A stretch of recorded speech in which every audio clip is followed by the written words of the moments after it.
You have changed, haven't you? I can feel it. And more importantly, they can feel it. For months, maybe even years, you were the chaser. You were the one analyzing every text message. You were the one over-explaining your feelings, writing long paragraphs that went ignored, begging for a scrap of validation. You were the anxious one. You were the one doing all the emotional heavy lifting, trying to solve a puzzle that refused to be solved. But then, something shifted. Maybe you got tired. Maybe you finally realized your worth. Or maybe you just ran out of tears. So you stopped. You put the phone down. You stopped watching their stories. You stopped asking why. You started focusing on your own life, your own money, your own body, your own peace. You started becoming strong. You started becoming secure. And deep down, in the hidden corners of your hopeful heart, you thought this was the solution. You read the books on attachment theory. You watched the videos. They all said the same thing. Become secure, and the avoidant will feel safe to come closer. You thought that if you removed the pressure, if you removed the neediness, they would finally step up. You thought your strength would be an invitation, but that is not what happened. Is it? Instead of coming closer, they got colder. Instead of admiring your newfound independence, they started acting strange, hostile, resentful. Or maybe they came back, but not to love you. They came back to poke you, to provoke you, to check if this new you is real, or if it is just a mask that they can shatter with one well-placed insult. Here is the brutal truth that no one wants to tell you. An unhealed avoidant does not want a secure partner. They say they do, logically, on paper. They say they want peace. They say they hate the drama. But their nervous system tells a different story. Their nervous system is addicted to the dynamic of the parent and the child, the superior and the inferior. When you were anxious, when you were crying, when you were begging, you were annoying to them. Yes, but you were also safe, because as long as you were the crazy one, they got to be the sane one. As long as you were the weak one, they got to be the strong one. Your pain fed their ego. Your instability validated their hyper-independence. But now you are standing tall. You are not reacting. You are not chasing. And suddenly, the mirror has turned. When you are strong, you are no longer reflecting their superiority. You are reflecting their inadequacy. You are reflecting the fact that they are the ones who cannot connect. They are the ones who are emotionally stunted. And that realization, to an avoidant, is a fate worse than death. It triggers a primal reptilian fear in their brain. So, they have to do something about it. They cannot just let you be strong. They cannot just let you move on. They have to bring you back down. They have to prove that you are still the broken, anxious mess they remember. And this leads them to use the ultimate dirty trick. It is a manipulation tactic so subtle, so twisted, and so confusing that you won't even realize it's happening until you are already spiraling. It is not ghosting. It is not blocking you. Those are amateur moves. No. This trick is designed to take your greatest achievement, your healing, and weaponize it against you. They are going to try to convince you that your strength is actually your sickness. Welcome to the deep dive. Today, we are not just talking about heartbreak. We are talking about psychological warfare. We are going to expose the neuroscience behind why your stability feels like a threat to them. And we are going to dissect the specific, calculated method they use to dismantle your self-esteem when they realize they can no longer control you. Take a deep breath. Center yourself, because we are about to turn the lights on in the darkest room of their mind. To understand why they are about to use this dirty trick on you, we have to stop looking at their heart and start looking at their brain. We have to look at the hardware. You see, you are operating under a logical assumption. You believe that safety feels good. You believe that a healthy, calm, consistent relationship is the ultimate goal for everyone. When you finally detached, when you finally found your center, you created an environment of safety. You removed the conflict, you removed the pressure. But to an avoidant, specifically an unhealed, dismissive avoidant, safety does not feel like safety. Safety feels like death. Let's look at the neuroscience of attachment trauma. When a child grows up in an environment where intimacy is suffocating, or where needs are met with rejection, their brain adapts. Their amygdala, the alarm bell of the brain, becomes rewired. It learns that closeness equals danger. It learns that dependency equals pain. So, to survive, their nervous system finds a new baseline. This baseline is what scientists call hyperindependence. It is a state of constant low-level fight or flight. They are always guarding the castle walls, making sure no one gets too close. Now, think about what happened when you were anxious, when you were chasing them, when you were sending the double texts, when you were asking for reassurance. You were creating noise. You were creating a chaotic frequency. And strangely, that chaos made them feel comfortable. Why? Because it was familiar. It validated their worldview. As long as you were chasing, they knew exactly where you were. You were right behind them. They could predict your behavior. They felt powerful. They felt desired. And most importantly, they felt in control. Your anxiety flooded their brain with a cocktail of chemicals. A little bit of cortisol stress mixed with a hit of dopamine validation. It is a toxic loop. But it is an addictive one. They knew the script. You push, they pull, you cry, they withdraw. It is a dance they have been dancing since childhood, but then you stopped. You became strong. You became secure. You stopped the noise. And suddenly, there was silence. To a healthy brain, silence is peaceful. But to a trauma-wired brain, silence is terrifying. In neuroscience, we talk about the window of tolerance. When you stop chasing, you force them to sit in the stillness of their own emotions, without your drama to focus on. They have to look at themselves, and that is intolerable. When the external conflict stops, the internal conflict begins. Their brain starts scanning for a threat. The amygdala asks, why is it so quiet? Why aren't they begging? Are they plotting something? Are they leaving? Do they not need me anymore? This is the paradox of the avoidant nervous system. They run from intimacy, but they panic at irrelevance. When you are weak, they feel suffocated. But when you are strong, they feel unnecessary. Your strength disrupts their homeostasis. You have cut off their supply of validation. You are no longer the anxious pursuer that allows them to play the rational distancer. You have stepped out of the role play, and this sends their nervous system into a state of disorganized panic. They don't show it on the outside, of course. On the outside, they look cool, calm, collected, maybe even indifferent. But inside, the wires are frying. They are experiencing a prediction error. Their brain predicts that you will always be there waiting for scraps. When you stop waiting, reality breaks. So, to regain equilibrium, to get their fix of control back, they cannot just wait. They have to act. They have to restore the old dynamic. If they cannot bring you down with distance because you no longer care about the distance, they have to find a new weapon. They have to find a way to pierce your armor of self-worth. They need to make you anxious again. Because if you are anxious, they are safe. If you are crazy, they are sane. And this brings us to the setup.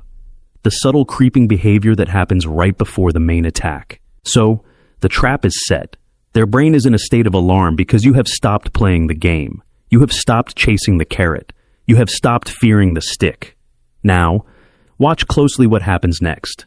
Before they hit you with the dirty trick, before they verbally attack your character, there is a phase of testing.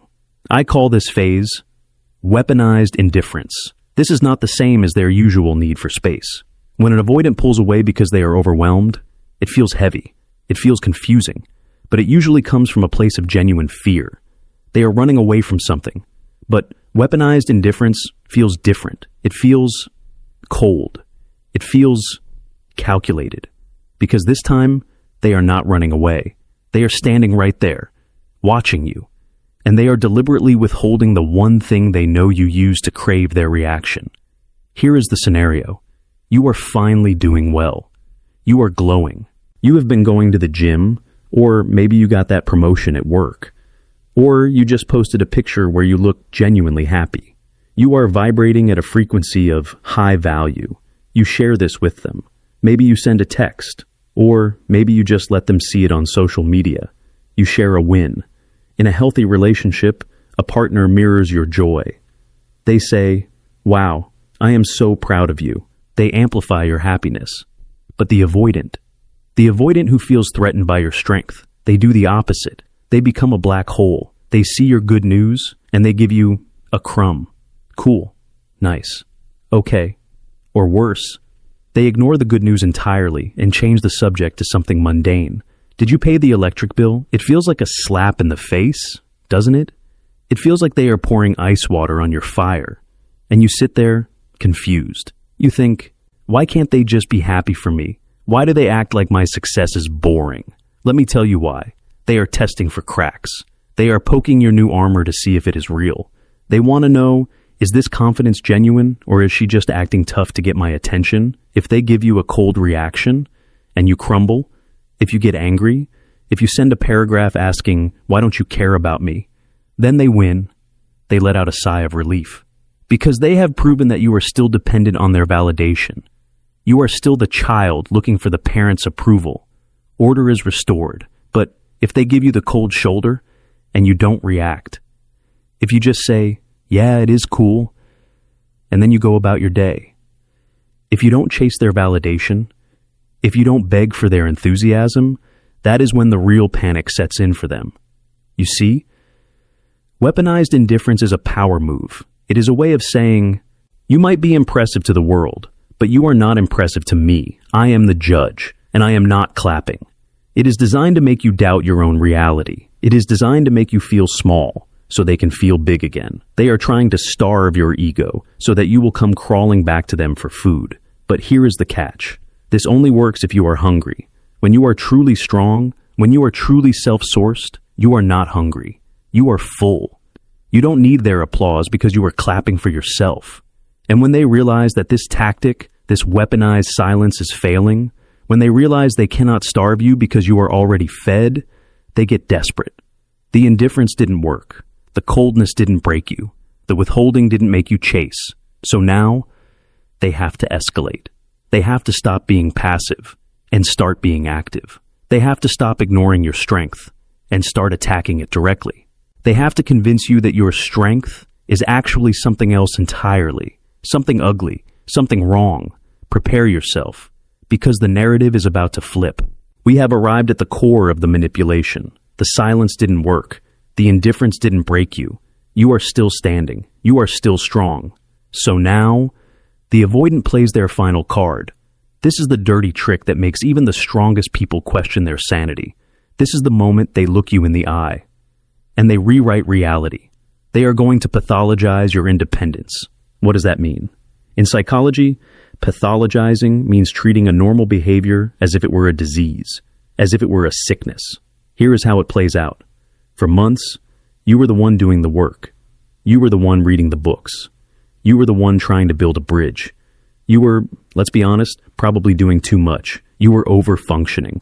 But now, you have stepped back. You have stopped over-functioning. You have simply matched their energy.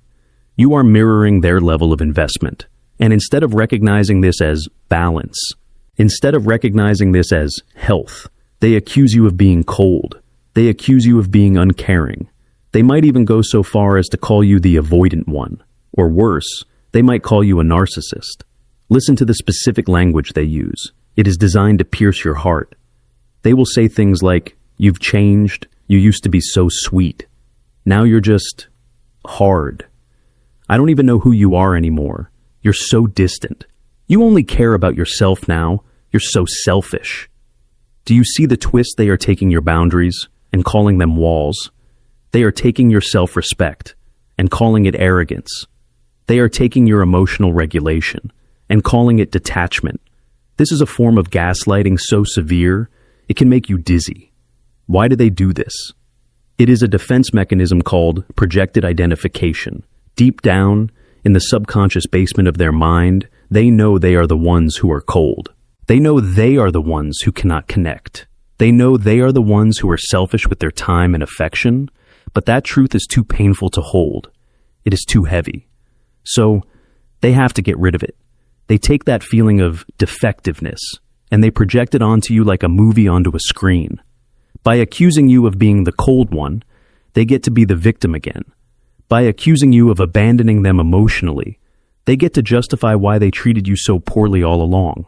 It is a brilliant, twisted strategy, because think about what happens to you when you hear these accusations. You are an empathetic person. You pride yourself on being loving. You pride yourself on being kind. So, when someone you love calls you cold or selfish, it triggers your deepest insecurity. You think, oh my God, have I become a monster? Have I gone too far with this self-love thing? Maybe I'm being too harsh. And in that moment of doubt, the trap snaps shut. You start to apologize. You start to explain yourself. You start to soften your boundaries just to prove to them that you are still a good person. You lower your shield just to show them your heart. And the second you lower that shield, they are back in control. They have successfully manipulated you out of your strength and back into your weakness. They have shamed you for being healthy. They have made you believe that the only way to be loving is to be suffering. This is the tragedy of the unhealed avoidant dynamic. They view a partner's independence not as an asset, but as a betrayal. To them, if you are not needing them, you are rejecting them. If you are not chasing them, you are leaving them. There is no middle ground in their nervous system. It is either enmeshment, where you are smothering them, or abandonment, where you are ignoring them. Your secure attachment, your calm presence, sits right in the blind spot of their brain. They literally cannot compute it. So they must label it as a threat. They must label it as a pathology. But do not be fooled. When they call you cold, it is actually a compliment. It means you are no longer burning yourself to keep them warm. When they call you changed, it is the truth. You have changed. You have stopped accepting breadcrumbs. But the manipulation doesn't stop with just words. If the accusations don't work, if you don't apologize, they move to the next phase. They stop attacking your character and start attacking your emotional stability. They need a reaction, any reaction, and they will do whatever it takes to get it. If the accusations didn't work, if calling you cold didn't make you apologize, they have to escalate. They have to prove that your strength is fake. They have to prove that deep down, you are still the same emotional mess they remember. And to do that, they engage in a tactic I call reaction baiting, or, as psychologists often refer to it, induced insanity. This is the most dangerous phase for your mental health, because here, they stop using words to describe you and start using actions to break you. They know your buttons. They installed them. They know exactly where your wounds are because you showed them where it hurts during your most vulnerable moments. So now, they are going to press those buttons hard. They will do something specific, something small but significant, that they know drives you up the wall. Maybe they flirt with someone right in front of you. Maybe they bring up an ex-partner casually in conversation. Maybe they agree to plans, and then cancel at the very last second with a flimsy excuse. Maybe they go silent for 3 days, just long enough to make your stomach drop, and then reappear as if nothing happened. They are poking the bear. They are trying to get a rise out of you. They are fishing for rage. They are fishing for tears. They are fishing for chaos. Why? Why would someone who claims to hate drama actively create it? Here's the twisted neuroscience of projective identification. Inside the unhealed avoidant, there is a storm. There is anxiety. There is shame. There is a constant feeling of not being enough. But they have suppressed these feelings so deeply that they cannot feel them anymore. They are numb, but the energy has to go somewhere. So, they try to outsource their internal chaos to you. If they can make you scream, they don't have to feel like screaming. If they can make you cry, they don't have to feel the sadness. If they can make you look crazy, they get to feel sane. They are literally handing you their emotional baggage and saying, "Here, you carry this for a while. It is too heavy for me." And when you finally snap, and you will snap because you are human, when you finally raise your voice, or send that angry text, or slam the door, watch their reaction. They don't get angry back. They don't fight fire with fire. No, they get calm. They look at you with wide, innocent eyes. They step back. They put their hands up in a gesture of surrender, and they say, "Whoa, calm down. See? This is why I can't be with you. You are too emotional. You need help. Do you see what just happened? They poked you until you bled, and then they blamed you for bleeding on their carpet. This is often called reactive abuse. They abused you psychologically until you reacted, and then they used your reaction as proof that you are the abuser. It is a perfect trap. If you don't react, they keep poking. If you do react, they win. They get to walk away feeling superior, They get to tell themselves, I made the right choice. She is unstable. He is controlling. I am better off alone. They use your pain to validate their avoidance. Your anger becomes their alibi. And the worst part, you believe them. You go home and you hate yourself. You think, I ruined it. I was doing so well. I was so strong, and then I lost it. I am crazy. You start to doubt your own progress. You start to think that maybe you are the problem. But listen to me. You are not crazy. You are not too much. You are not unstable. You are a normal human being reacting to abnormal treatment. You are a person with a nervous system that is being deliberately hijacked. They needed you to break because your wholeness was a mirror they could not stand to look into. But even this reaction baiting is not the end of the story, because sometimes you don't react. Sometimes you see the trap. You see the bait dangling on the hook, and you refuse to bite. You stay in your power. You stay gray rock. And when that happens, when they cannot get a reaction out of you, they have to invent a reason to leave. They have to construct a narrative that makes sense to their logical brain. They have to create a phantom flaw. So, you survived the indifference. You survived the reaction baiting. You stayed in your center. You didn't take the bait. You are winning. Right, wrong. Because now, the avoidant mind enters its final stage of defense. This is the stage where they have to justify their internal compulsion to run away. They cannot say, I am leaving because I am terrified of intimacy. They cannot say, I am pulling away because I feel unworthy of your love. Their ego will not allow that. Their conscious mind needs a logical reason to detach. So, they invent one. Welcome to the world of the phantom flaw. In attachment theory, we call these deactivation strategies. These are mental tricks the avoidant brain uses to suppress their attachment system, to turn off the love, so they can turn on the safety. Here is how it works. When they look at you, they used to see a person they loved. They used to see your beauty, your kindness, your humor. But the moment you became too strong, the moment the intimacy became too real, their brain flipped a switch, their reticular activating system. The filter in their brain that decides what to pay attention to stopped looking for the good and started hunting for the bad. They start to hyper-focus on imperfections. And if they cannot find a big imperfection, they will take a tiny one and put it under a microscope until it looks like a monster. Suddenly, the way you chew your food becomes disgusting. Suddenly, the way you laugh becomes annoying. Suddenly, your ambition becomes obsessive. Suddenly, your political views or your taste in music or the way you dress becomes a deal breaker. They fixate on these things. They obsess over them. They tell themselves, I can't be with her. She chews too loud. It drives me crazy. It sounds ridiculous, doesn't it? But to them, in that moment of deactivation, it feels completely real. It feels like a legitimate crisis. This is not a valid complaint. A valid complaint is, you forgot to pick me up at the airport. A valid complaint is, you spent our savings without asking. Those are behaviors. Those are fixable. A phantom flaw is an attack on your essence. It is an attack on who you are. And the cruelty of the phantom flaw is that it is often the very thing they used to love about you. Remember when they said they loved your spontaneity? Now, they call you chaotic. Remember when they said they loved your intelligence? Now, they call you condescending. They are rewriting history to fit their current emotional state. And here is the trap you fall into. Because you are a logical person, you try to fix the flaw. If they say you are too messy, you start cleaning the house obsessively. If they say you talk too much, you start staying silent. If they say you are not spiritual enough, you start reading their books. You think, if I just fix this one thing, they will come back. If I just become perfect, they will feel safe.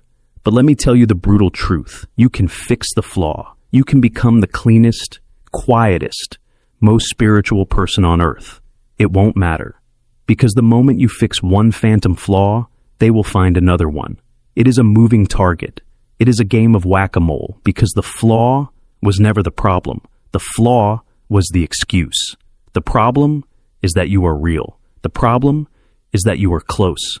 The phantom flaw is just a wall they build brick by brick to keep you out. They need to believe that you are defective so that leaving you feels like a smart decision instead of a trauma response. They need to devalue you to protect themselves from the pain of losing you. Because if you are flawed, then losing you doesn't hurt as much.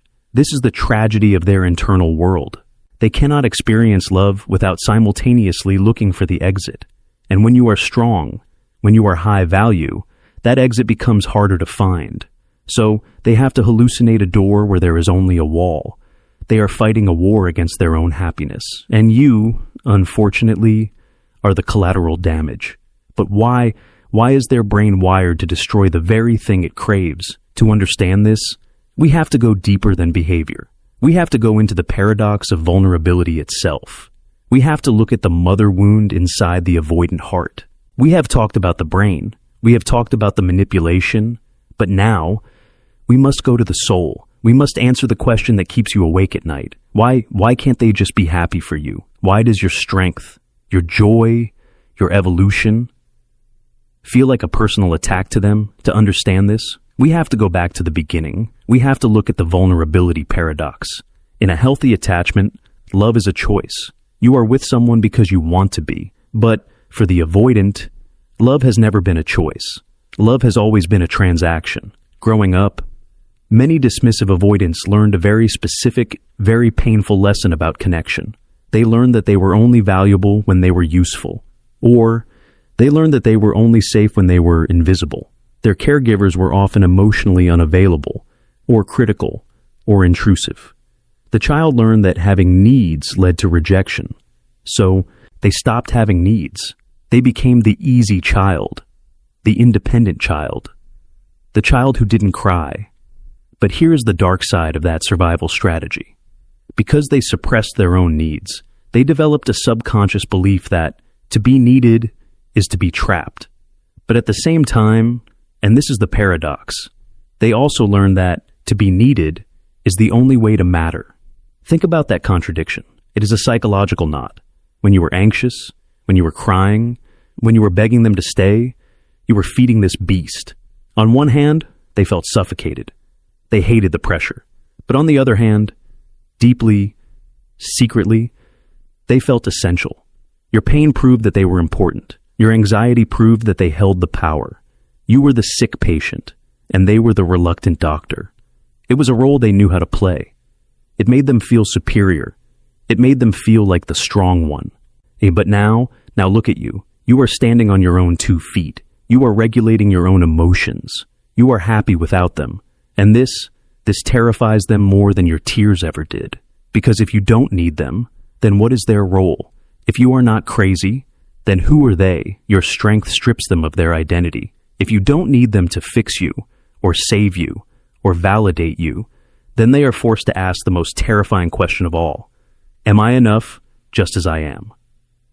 And for an unhealed avoidant, the answer their trauma gives them is no.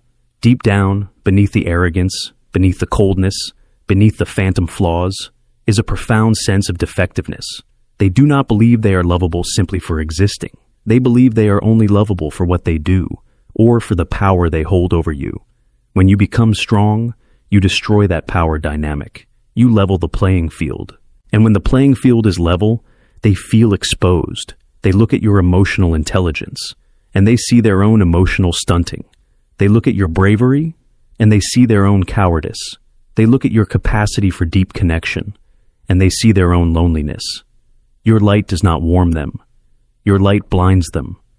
It highlights every crack in their armor that they have spent a lifetime trying to hide. This is why they resent your strength. Not because they want you to be weak, but because your weakness was the only thing distracting them from their own emptiness. Your neediness was their drug. It numbed them. It kept them busy. Now that you are sober, now that you are healthy, they have to sit with themselves, and they don't like who they are sitting with. So they lash out. They pathologize you. They invent flaws. They try to drag you back down into the mud. Not because they hate you, but because they cannot survive up there in the clear air where you are now breathing. The altitude is too high for them. They are drowning in your health. And this leads us to the most difficult part of the journey, the part where you have to decide what to do with this realization. You have seen the trick, you understand the mechanism, you know why they are doing it. So, how do you fight back? The answer is, you don't. You do something much, much more powerful. So, here we are. You know the trick. You see the setup. You feel the sting of the accusation. They have called you cold. They have called you selfish. They have poked your deepest wounds with the precision of a surgeon. And every fiber of your being wants to scream. Every instinct in your body wants to fight back. You want to pull out the receipts. You want to show them the texts where you were loving. You want to list every sacrifice you made for them. You want to say, "How dare you? After everything I did for you, stop. Do not do it. Do not defend yourself. Do not explain yourself. Do not justify your existence." Because the moment you start explaining, you have already lost. When you defend yourself against a hallucination, you validate the hallucination. You tell their brain your accusation is worthy of my energy. You are feeding the beast. So, what do you do instead? You execute the countermove. I call this radical non-reaction, or the benevolent observer. This is not the silent treatment. The silent treatment is punishment. It is aggressive. It is, I am ignoring you to hurt you. Radical non-reaction is different. It is protective. It is, I am not engaging with this version of reality.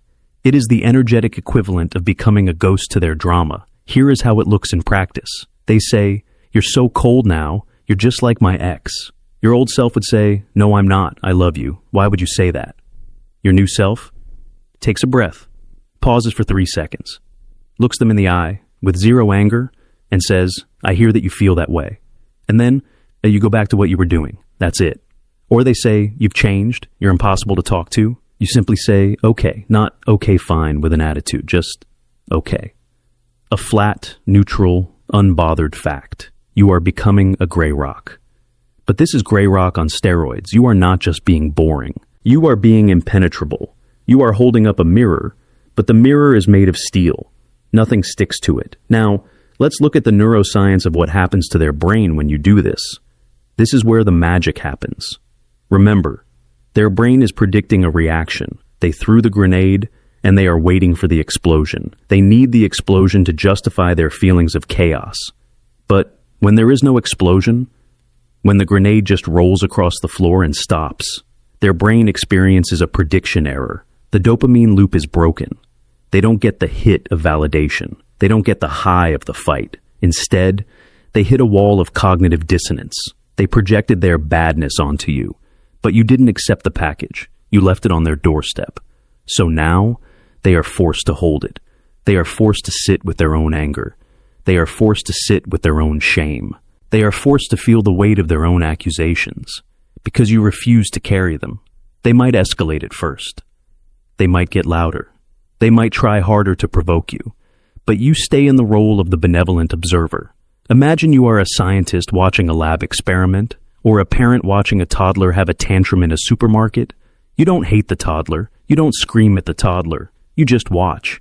You wait for the storm to pass. You know that the tantrum has nothing to do with you, and everything to do with the toddler's inability to regulate their emotions. By doing this, you are not only protecting your peace, you are doing something profound. You are breaking the cycle. You are showing them through action, not words, that their old tricks do not work here. You are showing them that the only way to access you is through respect, through vulnerability, through truth. The door to your heart is closed to manipulation. It is locked to gaslighting, and the only key that fits is authenticity. If they don't have that key, they stay outside. It is harsh. It feels cruel, but it is the highest form of self-love. And frankly, it is the only chance they have of ever waking up. Because as long as you play their game, they never have to learn the rules of a real relationship. But be warned. When you do this, when you finally stand in this power, the relationship might end. The mirror might break. And that brings us to the final truth. The truth about letting go. And finally, we arrive at the end. We arrive at the moment where the mirror breaks. You have seen the truth now. You have looked behind the curtain. You have dissected the neuroscience, the trauma, and the desperate flailing mechanics of their ego. You understand the dirty trick. You understand that when they called you cold, when they called you selfish, when they tried to diagnose you with the very sickness that lives inside them, it was not an analysis of your character. It was a confession of their own incapacity. They were not describing you. They were describing the distance between where you are standing and where they are stuck. You rose, they stayed, and the gap between you became a canyon they could not bridge. So, they tried to shout across the canyon. They tried to throw stones. They tried to make you feel small, so you would come back down to the valley where they live. But you didn't. You stayed on the mountain, and because you stayed, the relationship might end. Or maybe it has already ended. And I know, deep down, that hurts. I know there is a part of you, the inner child, that is still crying out, that is still asking, but couldn't they just love me? Couldn't they just see my value? Listen to me closely. Their inability to love you is not a reflection of your worth. It is a reflection of their wiring. You cannot ask a person with a broken nervous system to carry a heavy load. And make no mistake, real love is heavy. Real intimacy is heavy. It requires the strength to be seen. It requires the courage to be wrong. It requires the resilience to stay when things get hard. They do not have that strength yet. They are still children in adult bodies, playing hide and seek with their own shadows. If they choose to leave because you became too strong, then let them go. Let them run. Let them find someone else who will play the game.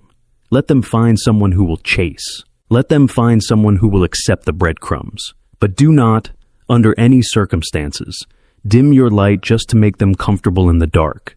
Do not shrink yourself to fit into a box that is too small for your soul. You have graduated. You have outgrown the dynamic. The pain you feel right now, that is not the pain of loss. That is the pain of expansion. It is the growing pain of a heart that is learning to beat for itself again. You spent so much time trying to be the perfect partner for them that you forgot to be the perfect partner for yourself. You tried to heal them with your love, but you cannot love someone into health. You cannot love someone into security. They have to walk that path alone. Your job is done. You held the space. You offered the safety. You gave them every opportunity to step up, and their response was the dirty trick. Their response was to attack your growth. That is your closure. You don't need a final conversation. You don't need an apology letter. You don't need them to admit they were wrong. The disrespect was the closure. The manipulation was the answer. So today, I want you to do something radical. I want you to take all that energy, all that focus, all that analysis that you have been pouring into them, and I want you to pull it back. Pull it back into your own body. Pull it back into your own dreams. Pull it back into your own future. Put the crown back on your own head. You are not a rehabilitation center for emotionally unavailable people. You are not a halfway house for broken souls. You are the prize. You are the destination. And if they cannot afford the ticket to your life, then they do not get to ride. Keep your standards high. Keep your boundaries strong, and never, ever apologize for your strength again. If this message resonated with the deepest part of you, the part of you that is ready to stop chasing and start living, then you know what to do. You are safe now. You are seen, and you are free. Walk away from the mirror and step into the sun.